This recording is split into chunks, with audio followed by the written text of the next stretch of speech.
स्वागत है आप सभी का दोस्तों मेरी इस नई वीडियो में। आशा करती हूँ कि आप सब ठीक होंगे और आपके परिवार के लोग भी ठीक होंगे। जैसा कि आप लोग जानते हैं कि हमारे देश में अभी एक बहुत फेमस केस चल रहा है जिसके बारे में अभी तक हमें पूरी सच्चाई नहीं पता चली है कि वो एक रेप केस है या फिर वो एक हत्याकांड है। आप सब ने सुन लिया होगा अब तक मनीषा केस के बारे में, मनीषा रेप केस और मनीषा हत्याकांड। We don't know. परिवारजनों का कहना है कि ये रेप केस है, साथ में उसके साथ बहुत निर्दयी तरीके से यह हत्याकांड भी किया गया है। परिवारजनों का मानना ये है कि जो पुलिस है, प्रशासन है, वो ठीक तरीके से अपना काम नहीं कर रही है।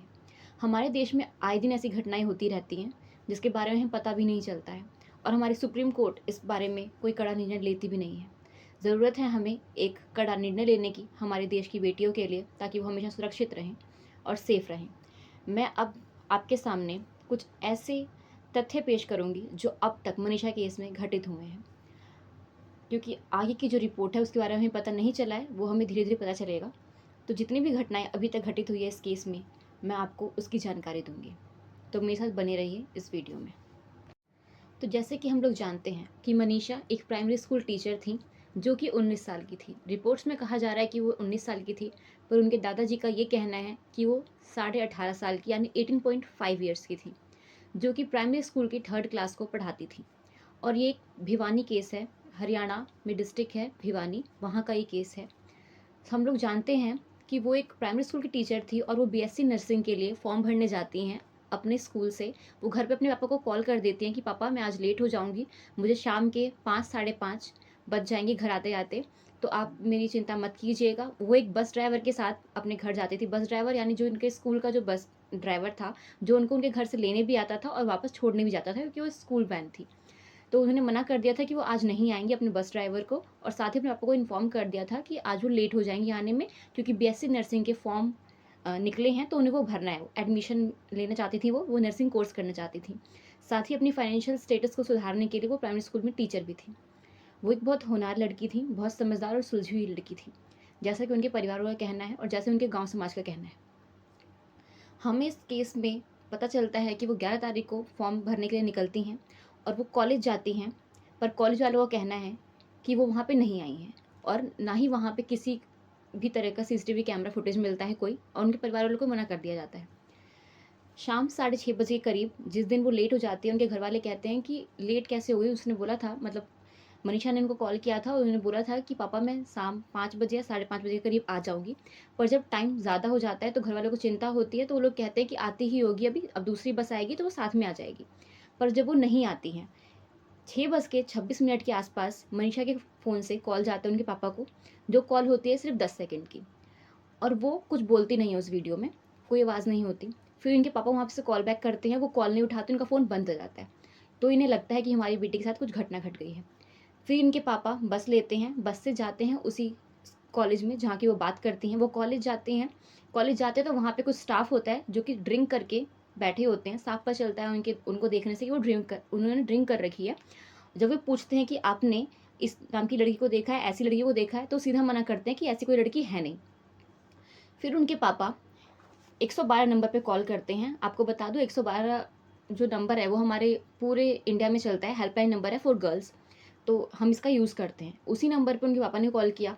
उन्होंने कॉल किया और साथ में 2 या 3 कर्मचारी आए, पुलिस कर्मचारी हम कह सकते हैं, वो आए। उन्होंने बोला उनको, स्टाफ को, कि इनके साथ कोई बेटी आई थी, इनकी कोई बेटी आई थी, उनका क्या पता चला, वो यहाँ पे आई है कि नहीं आई है।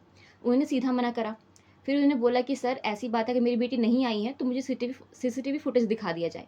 जब वो बोलते हैं कि सीसीटीवी फुटेज दिखा दिया जाए, तो साफ मना करते हैं कि हमारे पास अभी यहाँ पे कोई भी स्टाफ नहीं है, तो हम चेक नहीं करा सकते। जो हैंडल करता है सीसीटीवी फुटेज को, वो यहाँ पे है नहीं, तो हम नहीं दिखा सकते।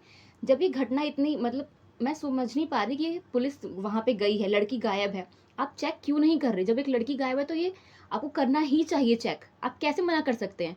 उन लोगों ने, जो वहाँ पे स्टाफ था, मतलब जो 112 पे कॉल करने के बाद जो स्टाफ आया था, उन्होंने बोला कि सर यहाँ पे स्टाफ नहीं है, कुछ हो नहीं सकता है, आप जाइए रिपोर्ट करवाइए अपने डिस्ट्रिक्ट में, मतलब अपने पास के इलाके में रिपोर्ट करवाइए, एफआईआर करवाइए। उनके पापा जाते हैं पुलिस स्टेशन जाते हैं। वहाँ पे जाके वो रिपोर्ट दर्ज करवाते हैं, तो वहाँ से पुलिस स्टेशन से उनको ये कहा जाता है कि आपकी बेटी भागी होगी किसी के साथ, शादी कर ली होगी, कुछ दिन में आपके पास कार्ड छपता हुआ आता ही होगा, आपको कार्ड मिल जाएगा उसकी शादी का। सोचिए जिनकी बेटी गायब है, वो इतने परेशान होंगे और वहाँ पे पुलिस स्टेशन में उनको ये जवाब मिलता है। और ये होता है सच में, मेरे घर में कुछ घटना हुई थी, तो वो हम पुलिस स्टेशन गए थे, मेरे फैमिली मेंबर्स, तब भी उनको ये बोला गया कि आपकी बेटी की गलती होगी, आपकी बेटी ने कुछ किया होगा। ऐसा बोला जाता है क्योंकि बहुत कॉमन हो गया आजकल कि लोगों का भाग के शादी करना। तो पुलिस स्टेशन सीधा ये बोल देते हैं। 12 तारीख को रिपोर्ट दर्ज नहीं होती है। 13 तारीख को पुलिस स्टेशन में एक कॉल आता है, एक किसान का मान लीजिए आप, कॉल आता है कि सर हमें खेत से एक बॉडी मिली है जो कि एक लड़की की है, वो बुरी तरीके से डैमेज है, उसको देख के पता नहीं चल सकता है कि ये किस लड़की की बॉडी है, क्योंकि फेस बुरी तरीके से डैमेज था। आप लोगों ने अब तक देख ली होगी वो वीडियोस, फोटोज मैंने देखी है, और वो फेस देखने लायक है ही नहीं, पता ही नहीं चल सकता है कि ये मनीषा की ही बॉडी है। उनके फेस पे साफ पता चल रहा है कि एसिड डाला गया है, जिसको डिनाई कर रही है police. I really don't know police कैसे डिनाई कर सकती है, पोस्टमार्टम रिपोर्ट भी डिनाई कर रही है। पता नहीं देश में क्या चल रहा है, सच में कुछ कहने लायक नहीं है। फिर पुलिस स्टेशन को सुबह सुबह उनके पापा फ़ोन करते हैं कि सर हमारी बेटी का कुछ पता चला कि कहाँ पे है मनीषा, कुछ पता चला, कुछ नहीं पता चला। पुलिस स्टेशन उनको बोलता है कि सर हमें एक बॉडी मिली है, आप आइए, आप एक बार शिनाख्त कर लीजिए बॉडी की, कहीं वो आपकी बेटी की बॉडी तो नहीं है। उनके पापा जाते हैं, बॉडी की शिनाख्त करते हैं और वो पहचान जाते हैं कि ये मेरी ही बेटी की बॉडी है, क्योंकि कोई भी बाप अपनी बेटी को आराम से पहचान लेगा, वो उनके हाथ से, उनके पैर से, बॉडी से ही पहचान लेगा कि ये मेरी बेटी है। कपड़े भी सेम, सब कुछ सेम, बस फेस नहीं था। अब पुलिस स्टेशन का ये कहना है कि इस लड़की ने पेस्टिसाइड्स खाए हैं, यानी कीटनाशक दवाई खाई है और खुद सुसाइड किया है इसने। मेरा कहना ये है कि अगर वो पेस्टिसाइड खाएगी, कीटनाशक दवाइयाँ खाएंगी, सुसाइड करेगी, तो सुसाइड वो अपने घर जाके भी कर सकती थी, और ऐसी पब्लिक प्लेस क्यों चुनेगी सुसाइड करने के लिए। और अगर उसने सुसाइड कर लिया तो वो अपनी आंखें खुद निकाल लेगी, अपना गला खुद काट लेगी, अपने मुंह पे एसिड भी खुद डाल लेगी। मतलब आप क्या बोल रहे हैं, एकदम नॉनसेंस बात बोल रहे हैं कि उसने सुसाइड किया। सुसाइड किया मान लिया, मैं, उसने सुसाइड कर लिया, उसने पेस्टिसाइड्स खा लिए थे, कीटनाशक दवाई खा ली थी, पर कौन ऐसा पागल है जो ये कह रहा है कि नहीं उसने, मतलब वो कोई एक पागल ही होगा यार, जो मरने के बाद कोई कैसे अपने आप पे एसिड डाल सकता है, अपने आप पे अपना गला काट सकता है, अपनी आँखें निकाल सकता है। और भी बहुत सारी चीज़ें हैं जो भी अब आपके साथ शेयर करूँगी। जब ये सब केस पुलिस स्टेशन में जाते हैं तो ऑब्वियस सी बात है पोस्टमार्टम होगा। पोस्टमार्टम हुआ, एक बार नहीं हुआ, उस लड़की का पोस्टमार्टम 3 बार हुआ है। 3 बार, मतलब एक बार पोस्टमार्टम करने से पहले भी लोग सोचते हैं कि पोस्टमार्टम किया जाए कि नहीं किया जाए, क्योंकि वो बहुत बुरा प्रोसेस है। उसमें, उस प्रोसेस में पूरी बॉडी को काटा-पीटा जाता है, पूरी बॉडी का हर एक पार्ट चेक किया जाता है, क्या खाया, क्या पिया, क्या किया, क्या नहीं, कुछ भी नहीं छोड़ा जाता, सब चेक किया जाता है। उस लड़की का पोस्टमार्टम 3 बार हुआ, कारण तीनों बार पोस्टमार्टम की रिपोर्ट अलग, मतलब थर्ड रिपोर्ट अभी तक पता नहीं चला है। थर्ड जो पोस्टमार्टम है वो दिल्ली के एम्स में हुआ है।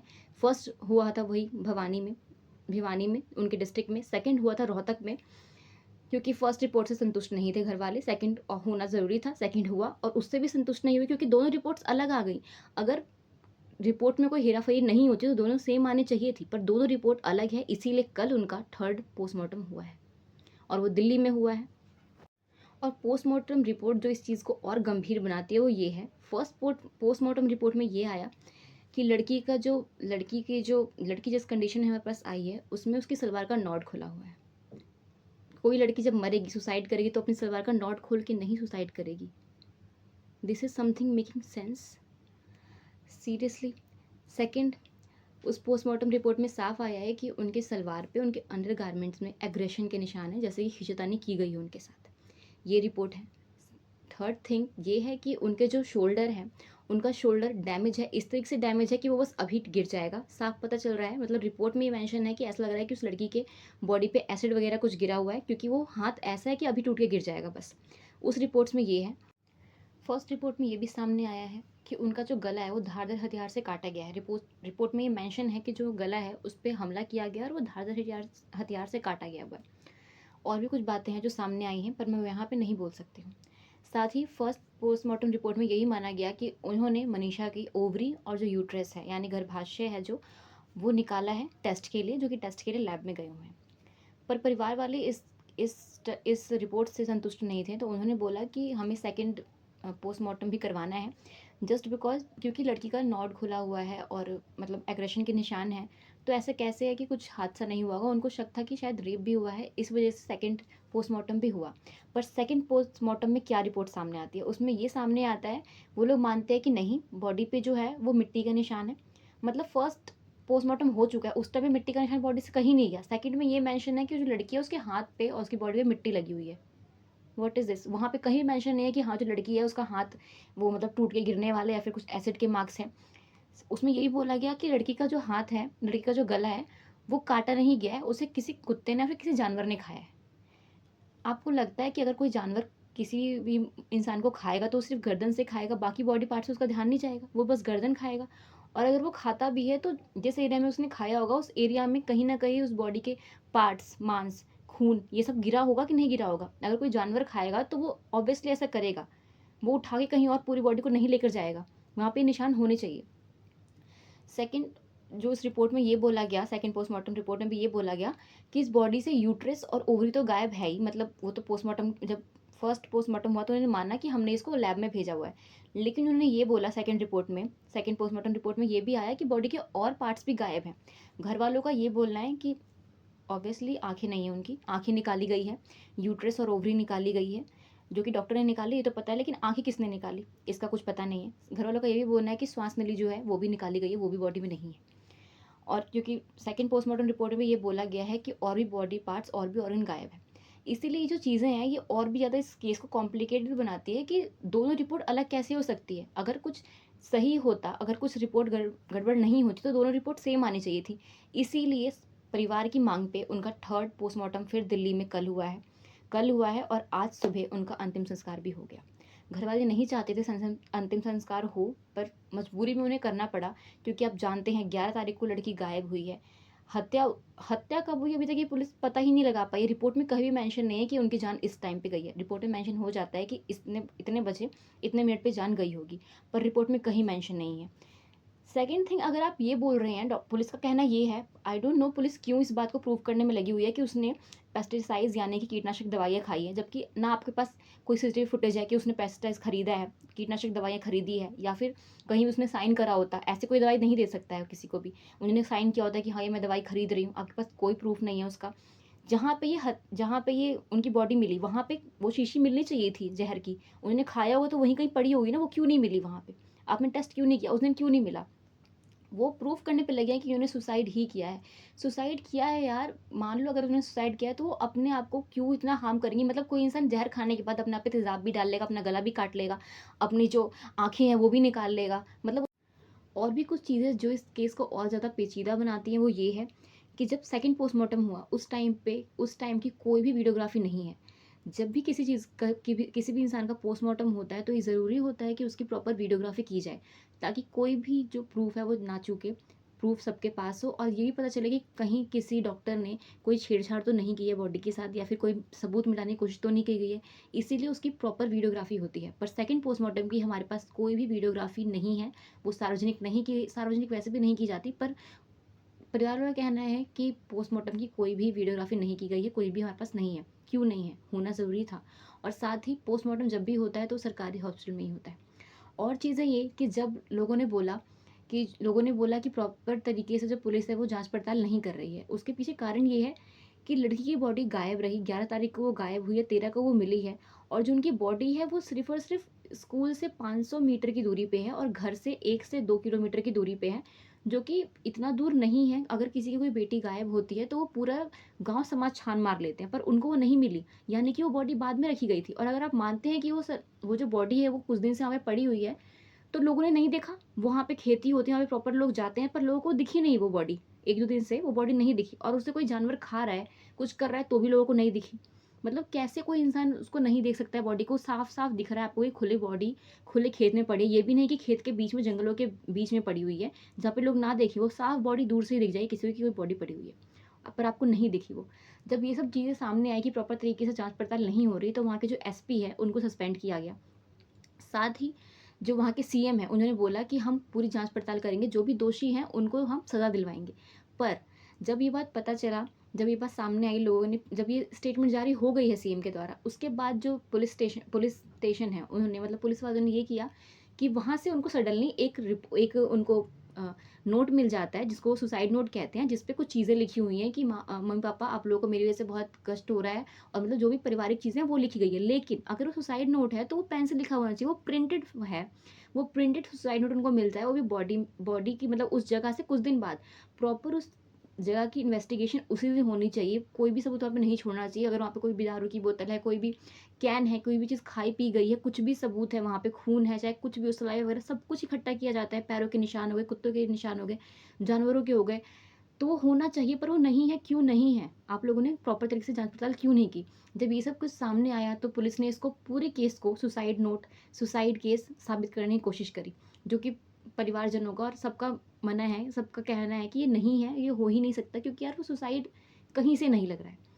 और उसके बाद जब ये सब कुछ हुआ और जब नए एसपी वहाँ पे अपॉइंट हुए, तो उनका ये कहना है कि ये भ्रम फैला रहे हैं लोग और ये लोगों का प्रोटेस्ट करना एकदम नाजायज़ है, ऐसा कुछ भी नहीं है, ये एक सुसाइड ही है। आप कैसे कह सकते हैं कि ये सुसाइड है? साथ ही साथ जब मनीषा गायब थीं, तो उस बीच में उनका जो फ़ोन है, हमारे पास 2 बजे की उनकी सीसीटीवी फुटेज है लास्ट, जब वो दिख रही हैं साफ-साफ कि वो कॉलेज की तरफ जा रही हैं। उसके बाद उनका जो फ़ोन है, वो 3:08 पे बंद हो जाता है, स्विच ऑफ हो जाता है। फिर 6:26 के आस-पास वो अपने पापा को फ़ोन करती हैं, पर बात कुछ नहीं होती, 10 सेकंड की कॉल होती है। उनके पापा वापस कॉल करते हैं, उन्हें पता नहीं चलता। ये सब मैं आपके साथ पहले शेयर कर चुकी हूँ शायद से।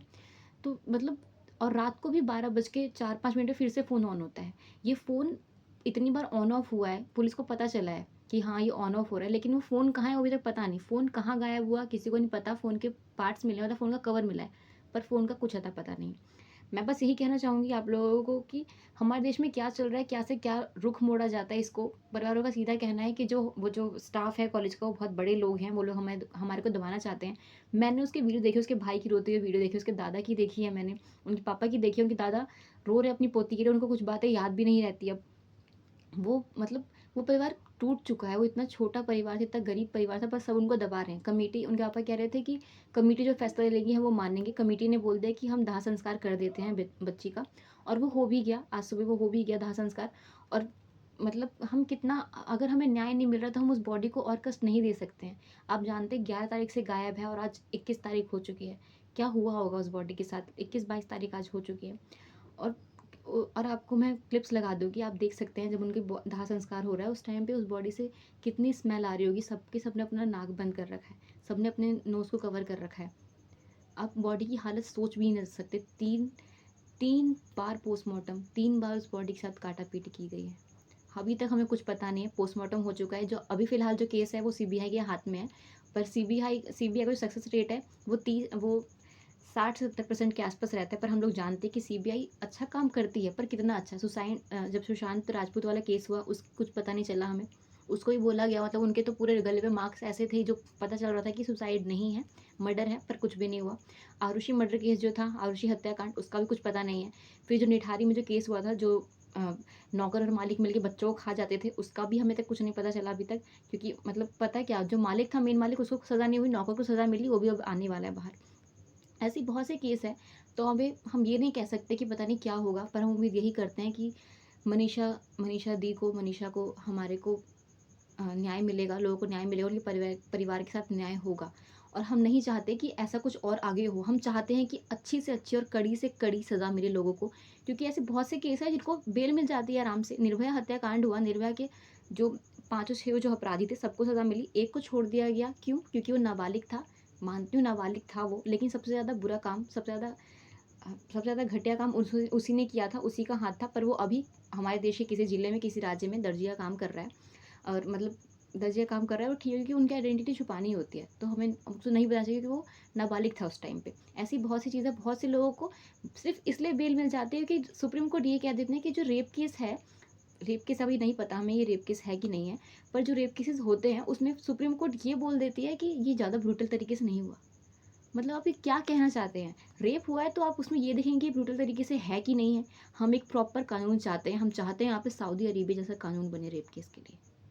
मैं यही गुहार करूँगी कि प्रॉपर बड़ा-सा और अच्छा कानून आए।